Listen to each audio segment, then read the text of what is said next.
Hi, everyone. Welcome. It's such a pleasure to see such a full house. We still have some seats up at the front, so please don't be shy about moving forward if you would like. I'm so excited to hear from Deborah Burnham today, and I want to remind you of a couple things. Number one, we have copies of her new book, Tart Honey, for sale just outside the Arts Cafe. We have lunch, as many of you have already discovered, and I think the food will also still be there when we're done, so please help yourselves. We're going to hear a reading from Deb, and then we'll have a short Q&A for the rest of our program today. I'm really pleased to be introducing Deborah Burnham. Near the end of her new book of poetry, a poem called Ars Poetica Linen declares that my last poems will be tough, like linen, and then gives us lines of praise for the flaxen cloth, useful, giving shape, warm and flexible, sturdy in its flexibility. Linen is the stuff that binds the luminous objects of this poem, a pair of trousers, a line of oxen, a loaf of bread, or the body of the beloved. The poem gives praise to linen, but it also, of course, gives praise to the poem itself, the way it, like linen, can be tough enough to wind around love, distance, and loss, stretching and never quite breaking. Across the 4 sections of this remarkable book, Burnham troubles the easy chronology of a marriage, instead capturing the way intimacy and distance can double back on themselves before surging forward again across landscapes of small and large objects, a thread of flax and the horns of an ox, the way memory itself is utterly indiscriminate. In fact, a poem called 2 Aprils even imagines a new memory, its speaker saying, I'm dreaming things that didn't happen, but I invent a history for us. More time to cherish, more to lose, more time to feed you bread and honey with my bare hands while you lick the oozing drops. Or the poem called Ripen or Not, in which a bowl of hard green pears and cold and sour plums, which is a likely choice for someone, a professor of English literature and poetry especially. Sorry, I left that pun out of the written remarks, but then I put them back in the spoken remarks. I just couldn't resist. The poem called Ripen or Not, in which these pears and plums seem to stop time and keep you here. Not just objects, but absences too, forge this book's vocabulary of intimacy and distance as the way the hollows of a lover's body, the empty bowls in a dusty kitchen, or a wedding ring severed in a hospital all act as containers for what we desire, what we know we have, and what we might be on the cusp of losing or realize we've already lost, even when the memory makes it startle up in front of us. As we were sending out the many emails of reminders for today's events, I was reminded by many of what a beloved figure Deborah Burnham is. This will not be a surprise to Penn students who have elected her the best advisor in English by the English Undergraduate Advisory Board at least 10 years running, and I suspect even longer than that. She's also the recipient of a Provost Award for Teaching Excellence and a CGS and LPS Award for Distinguished Teaching. And I also heard from former students from Pennsylvania Governor's School for the Arts, former students who are now practicing poets, who literally told me I would not be a poet if not for Deb, no question. And I'm so happy to see her name in my inbox. It brings me back to my youth. How fitting that her appearance today, reading from this book, also makes this space host to those kinds of memories. Deborah Burnham is the Associate Undergraduate Chair of the English Department at the University of Pennsylvania, where she teaches courses in American and British fiction from the 19th and 20th centuries, in gender studies and in poetry, as well as the writing of nonfiction prose and poetry, with a particular interest in formal poems and in the history of women's poetry. She created a freshman seminar on Philadelphia poetry to introduce the lively poetic culture of the city to new students. And she received her PhD in modern British and American literature here at Penn, directed the University Scholars Program, and later was an assistant dean in the college advising office. For over 20 summers, she directed and taught in the creative writing program at the Governor's School for the Arts. Her award-winning first book, Anna and the Steel Mill, is published by Texas Tech University Press, and she's also the author of 2 chapbooks, in addition to this new volume from which we're hearing today, Tart Honey. She's the recipient of an NEA grant in poetry and is also finishing a young adult novel Please help me welcome Deborah Burnham to the Kelly Writers House.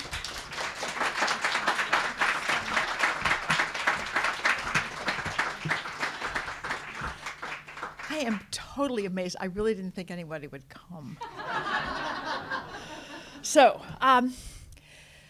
thank you. This is. I am just overwhelmed. I want to start by reading a poem not by me. This is a poem written by a former governor's school student, alas, who died this past summer. Her name was Anya Krugovoy Silver. She has 3 books out, many of which chronicle her. I should ask, can people hear me in the back? Okay, great. She had a very long siege, I think is the best word, with breast cancer, and wrote beautifully and courageously and sometimes hilariously, not often hilariously, but sometimes about it. So I want to remember Anya by reading this poem. It's called Luzerne, and it's about a trip that she apparently took, perhaps, we don't know, to Luzerne. She says, "Yes, I remember the painted bridge and the rain, and my white fur jacket that wasn't real fur.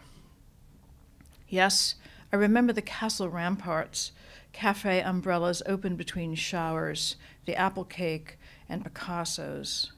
Magical city, its mirrors shrank and multiplied us. Even the graffiti in the alleys seemed witty.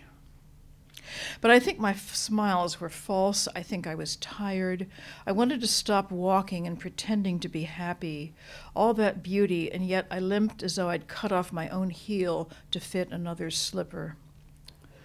I kept hearing time consigning me to darkness, like the bride who hides in a chest and is never found. But there was my son, my hand in his damp blonde hair. There was poetry, offering itself like a pair of violet shoes." Okay. I want to start out with just a few really teeny, in most cases, poems from a chapbook, which is going to be part of the next book. It's a book of elegies, and you say, "Oh, really? How corny!" But I have these have been in the works for a really long time. This particular set of elegies is in memory of my friend Charlotte Bohica, whom I met here, who died about 10 years ago. The first one is based on something that I think I heard on the radio, and I checked it to make sure I wasn't making it up. You kind of need the backstory to hear it. Apparently, Wynton Marsalis, at a low point in his career, was playing in a club, and he was playing, and then there was some silence, and then someone's cell phone went off. And instead of committing violence, he's a mensch. He picked up the tune and started improvising on it. So this poem ends up with a thought about improvisation and elegies, but it's first it's the story. It's called Improv. The great trumpeter soloing in a crowded club. The last sweet notes. I don't stand the ghost of a chance with you. Dissipating like smoke, or the memory of smoke. The crowd breathing through their lips, not to interrupt the notes climbing through the astonished air. And then an insistent bleep and clang, a cell phone ringing, hail on a metal roof. He took the tune, barbed wire in his ear, played it as they'd heard it, played it twice to claim his air, to stop the embarrassed laughter, smoothed it to a silken ribbon, pure, unadorned, then improvised one variation and another, waltz, slow bop, major cool to sliding minor, every sob and whisper, finally to elegy, variations, true end and reason.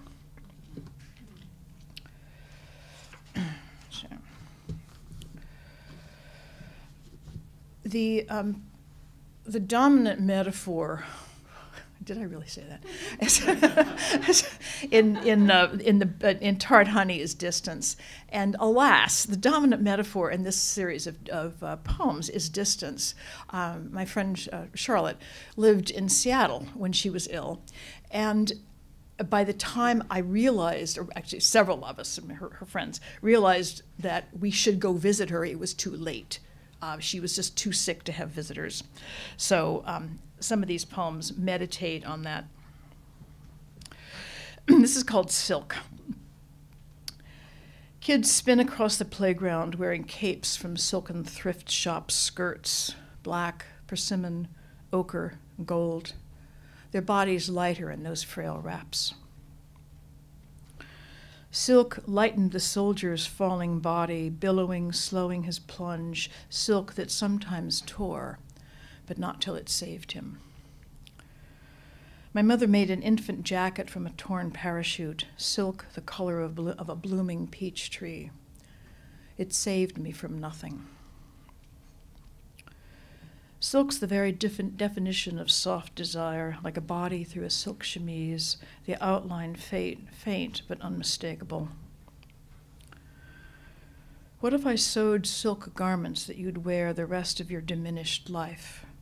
A skirt to drape across your knees, a veil to shield you from the imperious sun, and then a shroud. And if you wander back, a cloak to fold itself around the memory of your body so I could see exactly where you are.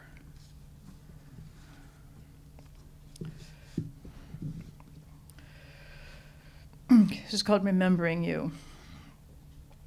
One night you dropped your keys in 2 feet of snow, stripped your glove and sleeves, and, bare-armed, dug until you found them, dried them on your shirt, then drove home, your arms soaked, shivering and proud. Your long death spreads itself before me, a field of snow, broken only by the ragged holes my forgetful hands have punched there, scrabbling for a shard or stone, the hard, cold remnants of what you said or sang. Remembering you is harder now. I want to bring back your voice, its sweet stroke across my name, your square fingers teaching knives what they can do, slivered onions hanging like bracelets on the blade. Once you forgot to rinse the knife. The apple you cut for me tasted of raw wood. Ugh, its sweetness gone. Why can I recall nothing but your gray coat at the corner turning away from me? Why can I bring back nothing but the half print of your boot in hard snow that melts by noon? Wasp's nest. All my wishes, prayers, demands for your failing body, written on notepads, creamy deckled sheets, lined cards, crackling onion skin. Crumpled, torn, left in the damp, a gray heap, mounded, round like the wasp's nest, pulp chewed, spat, and shaped into a gray mound, deadly if dropped or hit.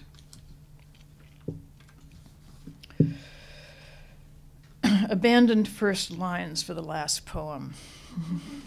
You know, come on, you writers know that this is fake, but it's just one of those things we do. Actually, I have to gesture at least toward the genealogy of this poem. I had a student a number of years ago who was one of the ballsiest writers I've ever worked with.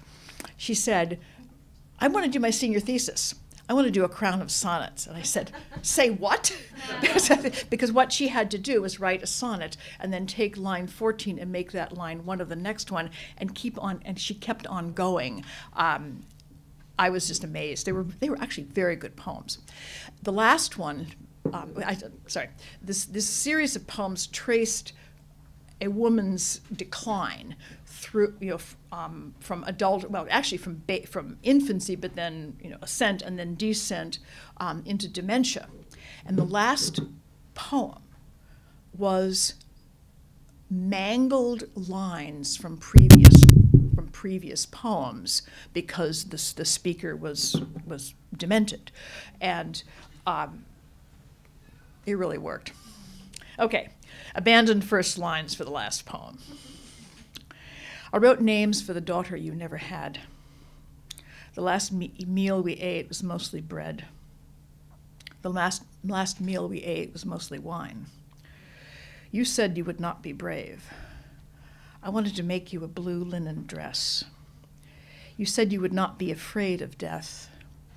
I heard you asked for oranges and cream. You said you were afraid of pain, its granite spikes, its flame. And the last one from this section. Since I was not there for your last moment, I must imagine it, all of its unlikely beauty. It was sudden, two sparks from a low fire colliding, doubly bright for half a breath, then gone. A clear hole in the air, invisible, something vanished, too small to see. Sparks could have set the whole field blazing, a fire visible from the moon.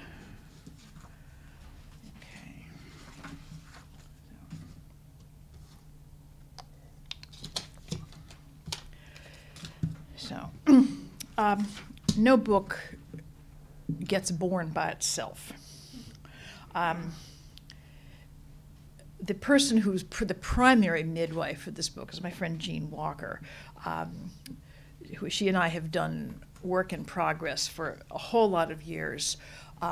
When our kids were young, we used to let them scrum around on the floor. We would put our wine glasses on the mantle and stand and drink and then talk about poetry.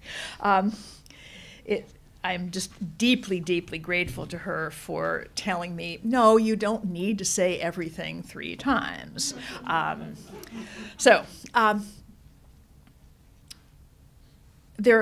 realized as I was putting this little list together that there are a number of poems that depend on thefts from the Roman poet Catullus. So I think I grant that. He's fun to read. He's mean. God, he's mean. Okay. This section of poems, which I hope will not be too much of a downer by the end, depends on the fact that my husband works elsewhere and is allegedly home on weekends, except when he's not. So this is very much a relationship that is about distance.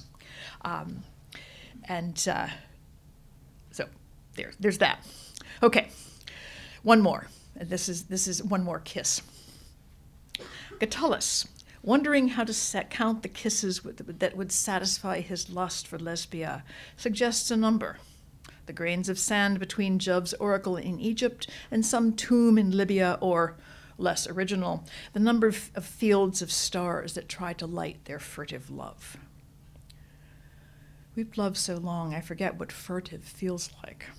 Though years ago we could kiss only in dark rooms, dark fields, hiding the thin fire that leapt through our legs and fingers.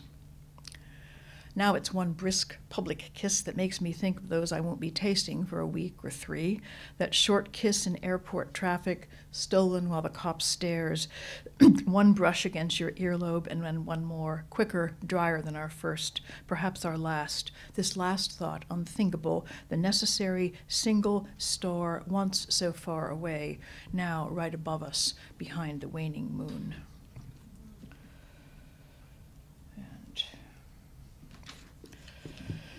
This is called Quoting Sappho. Catullus tells us how he gawked across the table while the one he wanted chatted with her lover, who might have dipped a chunk of bread in oil, then held it dripping against her lips. Catullus tells us how his sinews loosened, how he'd remembered words he'd stolen from Sappho, the thin or soft or gentle fire streaming through his muscles. His breath halts, thrums. So I think, oh, poor Catullus, as I sit without you, miles of highway as my rival. Just thinking of your angled profile, your thinking hands, I feel my cold flesh softening.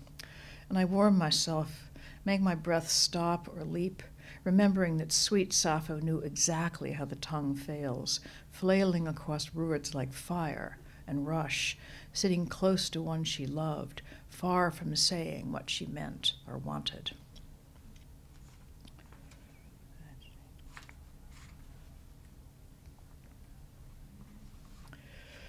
I don't know where this one came from. It's, you know, when you work, and you all know this. Sometimes you work really, really hard and nothing happens, and then you know, the muse says, "Okay, here's something little for you. You've been a good girl." So, it's about it's a fantasy about the invention of a cup.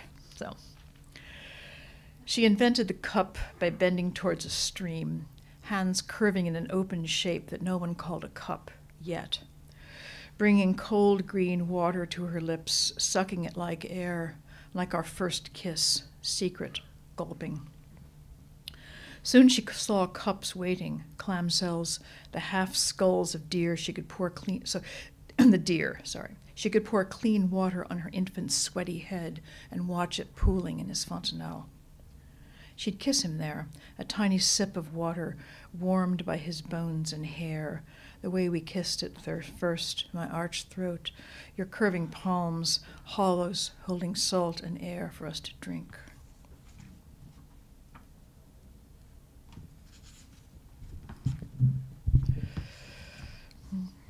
It's funny to think about hot weather now, especially dry weather, but this is about hot and dry stuff, like the usual August in Philadelphia. So it's called Dry. August, leaves browning at the edge while the ground cracks and blossoms crackle. Air sags, so soaked and heavy, so full of water you think it could collect itself and fall as pure rain, coaxing green into the sere and battered leaves. In Chile, where sand stays parched for months, they hang huge, fine meshed nets near the seaside.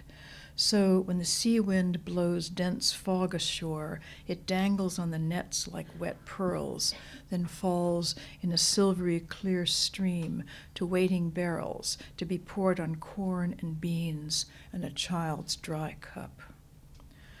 On humid mornings, I move dry fingers through the air, wishing I could gather water, because after days of absence, just a word, a touch would wake me as the rain wakes dry roots coiled in sand.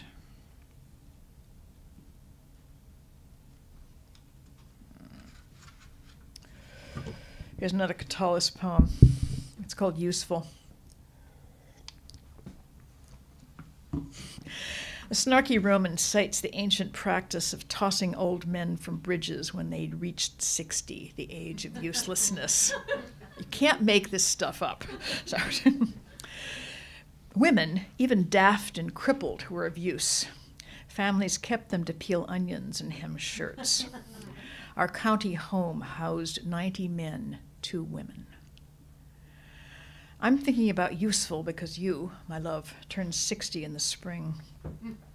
You leave sweet traces of your breath, your hair sweat on the pillow, which I fold against my cheek the nights you're gone, when rough air whistles through the latched glass fast enough to scatter those wispy scents, sweet as wet earth around a hoe, the hollow damp clinging to an oar, moving water from the crumbling bank to the moss-hung piles that hold a bridge we'll cross someday, if not hand in hand, perhaps just a few breaths separating my last breath from your last word, or otherwise.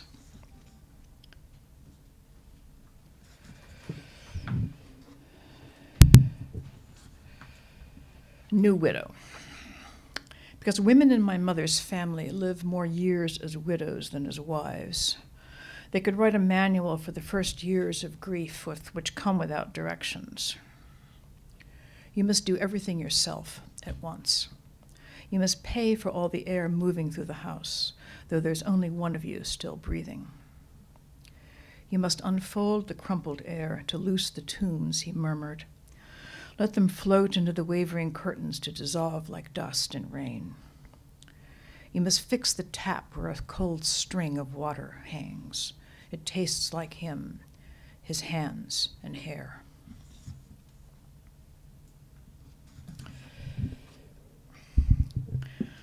Okay. some of you probably remember a few years ago, they, being the British, actually found the bones of King Richard III. They thought, where is he? Well, he'd been under. The poor guy, he has this horrible death.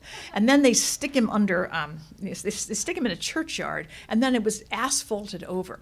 Somebody did some very, very clever detective work, and they actually found him. Now, the good news is that he didn't care, and he was too dead to care.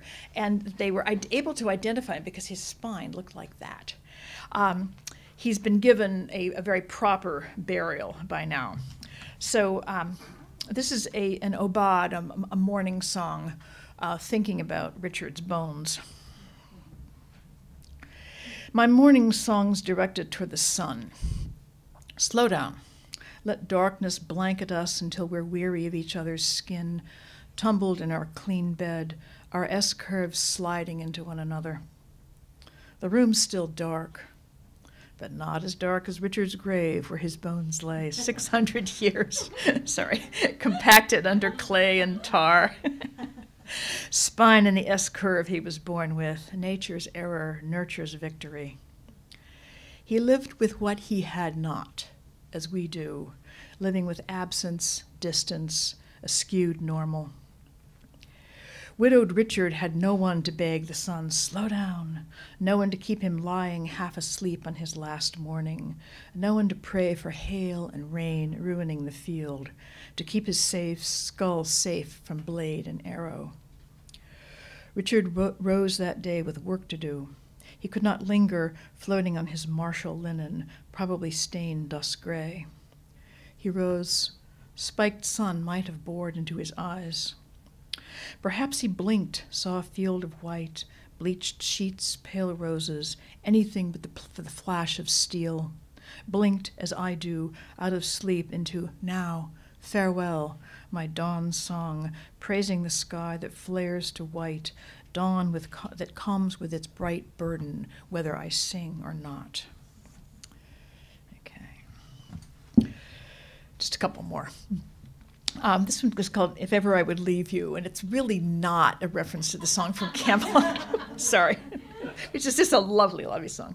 So, if ever I would leave you, I'd have to leave you from a single room where I'd set a bowl of apples drying on the sill, where I'd torn blue letters, pieces smaller than my moments of regret, and scattered them like dry leaves that whisper as you walk.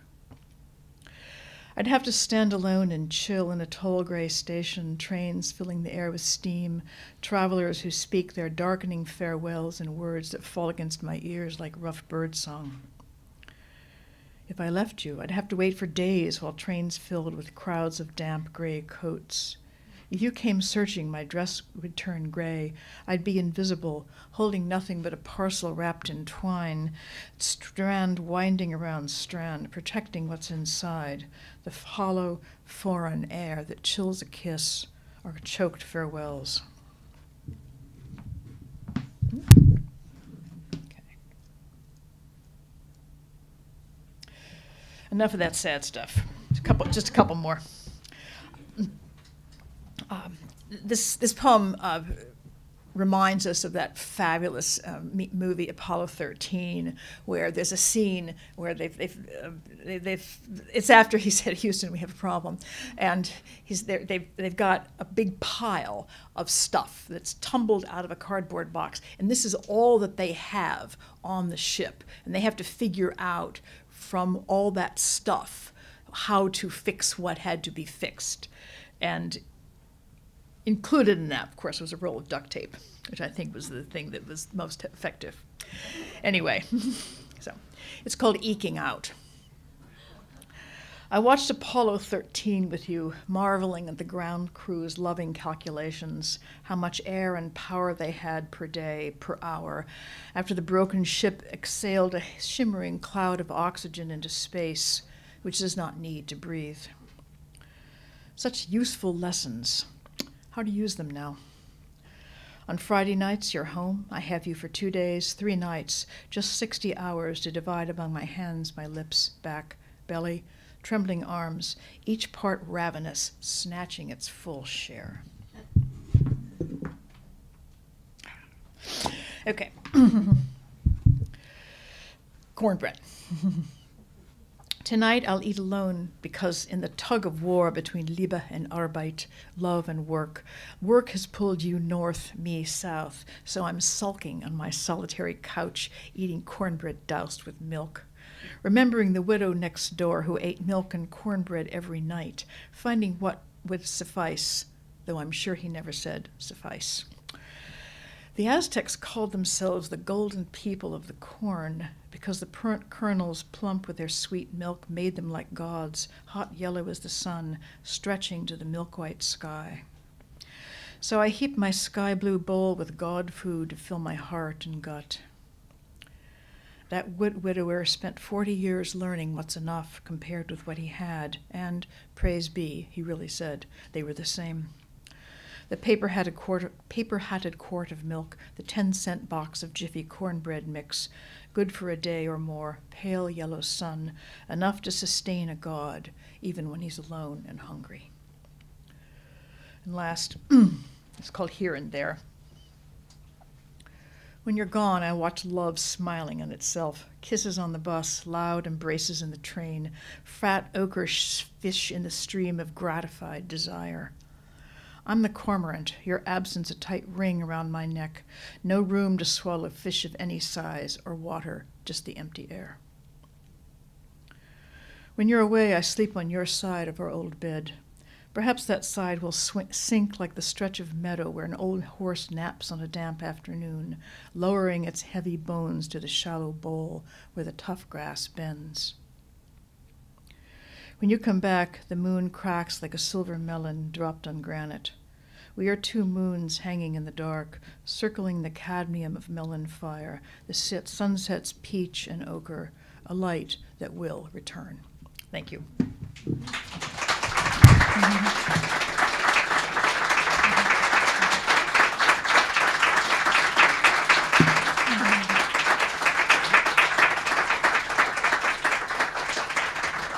So, what do we do now? Okay. Yes. What brought you to Catullus? Reading Catullus, I forget. I might have been you. When you're not able to write something, you pick up any damn thing you can find, and Catullus has been wonderfully translated. I do not read Latin, and I think it just helped. It's just so wonderfully snarky, but also, snarky and sexy at the same time. So, I came into a professor the week after I had been assigned a number of poems by Catullus in Latin, and the professor had said, one of these you will find very bawdy. And so I went in the next time, and he said, so how did it go? And I said, well, I think fine. I don't know which one was bawdy. And he said, your Latin is not that bad. What does this say of your morals?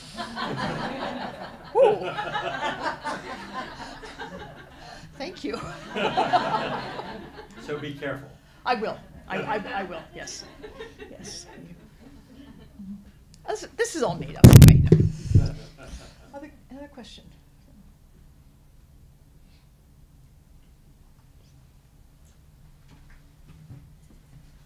Knowing you, I'm sure there's a story behind the title. I'd love to hear you talk a little bit about how you landed on this title. Were there other titles that you were considering? Is there a reference, whether outward or inward? It's in a poem, which I forget. I've had a hard time finding it. You don't want to call it Jiffy cornbread mix. So there are a lot of really really bad ideas, and I don't know where. It's somewhere. It's just a phrase. So, but those of you who have put books together know that sometimes titles of poems and here it is. Titles of poems and titles of volumes just appear, and other times you think, please, just come on, really? Do I have to call it Untitled?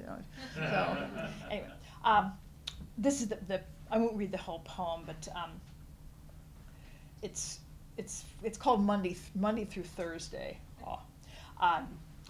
Then by Friday I'll have dreamed each limb and part together, recalled the temperature and shape of your absent body, making present what is far, holding all that threatens to dissolve, disperse, solid as the orange, distances tart honey. So that's where it came from. Other questions?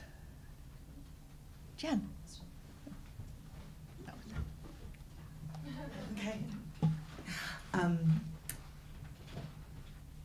Julia talked so much in her introduction about your work as a teacher and as an advisor and as a mentor, which I'm familiar with because we go back a little bit.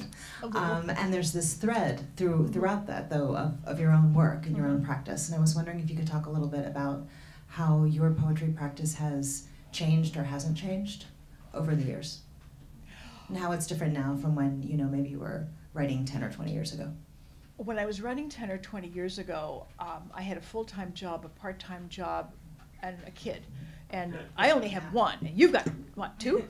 Two, yes. And they both at the same time. Well, that makes it harder. I think the difference is that when I was first writing, I had all the time in the world. I had nothing to do. Well, I did have things to do, but nothing had to be done at that moment. And then I got a full-time job, and I got another job, and I got a full-time kid who just refused to do the laundry, and so it was. I look back at that, and I'm thinking, A, how did I ever write anything, and B, ooh, no. So, and then, since my life has settled down a little bit, I have more time, but the absolutely consistent, well, there are two absolutely consistent things. One is you can't write unless you read, duh, but I forget that sometimes, and when I'm not writing well, I say, okay, maybe I should sit down and read for a little while. The other thing is that I am trying to wean myself away from a very, very old habit of just saying, hey, look at that, or here's this terrific story, and not kind of letting language work on it harder. But I will say, Jen was referring to this wonderful program that we were both involved in called the Pennsylvania Governor's School for the Arts, which any of you who pay taxes in Pennsylvania, thank you. It disappeared partly as a result of the recession in 2008, but it was just an unbelievably wonderful place because kids came, they didn't have to pay, and we got to sit with them a whole lot of hours and do all kinds of things, and they went away changed, and we went away changed. So it was just, I was so lucky. Yeah. Hi. Sandy. Hi. I just have to add to the accolades of Deb, which were not mentioned. Her fan club is here from the Abramson Cancer Center. A bunch of us are here.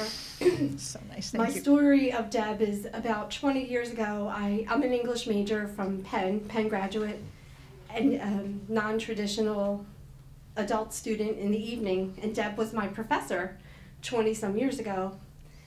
I remember that I knew she was a poet, so I wrote an essay and I added a few lines of poetry at the end as a flourish, and she caught on to that, and the paper was an A. But I remember her fondly as a teacher, and then our lives intersected once again 20 years later here at the Abramson, here at the Kelly Writers House. We reached out, my partners are here, to the Kelly Writers House to partner with the talent of the Kelly Writers House, facilitating writing workshops for our patients at the Abramson Cancer Center. Deb was at the very first session. Deb has been at every single session for 4 years. She became a volunteer at the hospital of the University of Penn, which is quite arduous. And she did that so that she could facilitate the sessions at our location at the hospital to make it easier for people who can't travel here. We have published 2 anthologies of patient works thanks to the Kelly Writers House and the wonderful editing from Deb. Her talent that she shares generously is immeasurable. She has, some of our writers are here and can attest. I mean, people take off from work to come to our writing workshops, and they come over and over and over again. And we would not be having those writing workshops for the benefit of our patients, to share their emotions and to connect with each other, without Deb sharing her talent. And I just wanted to acknowledge that. Thank you. It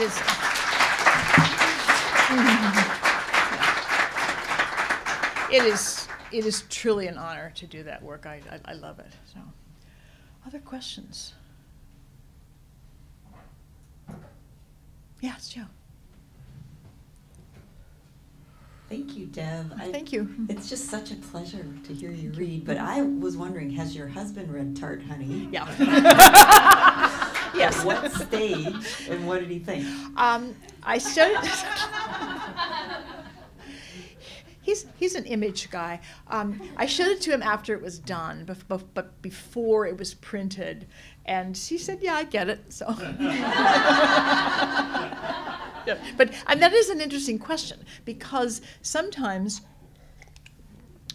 we write things and we think, "Oh, maybe I shouldn't."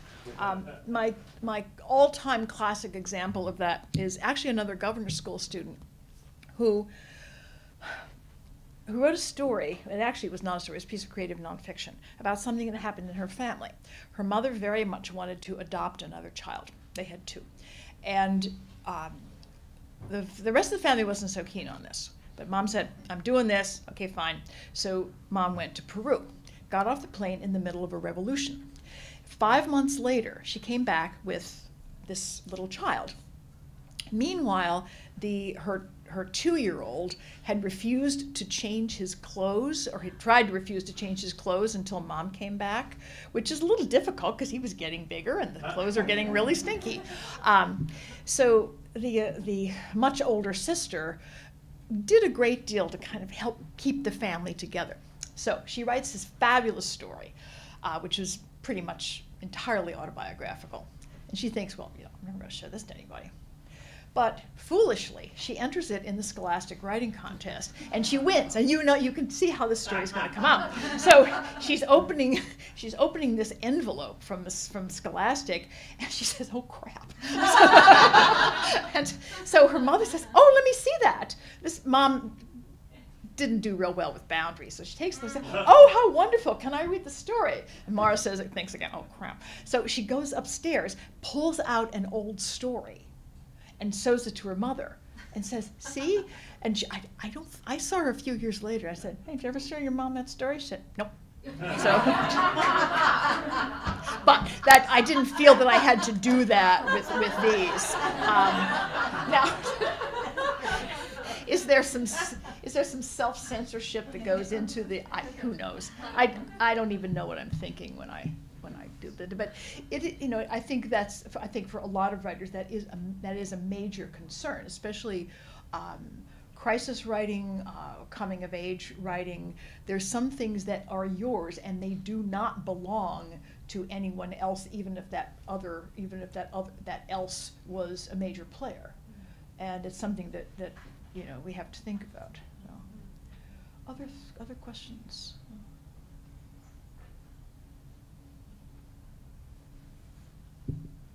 Thank you. We should. Thank you. Thanks so much for coming. Please pick up a copy of the book just outside. Thank you so much. It was really great.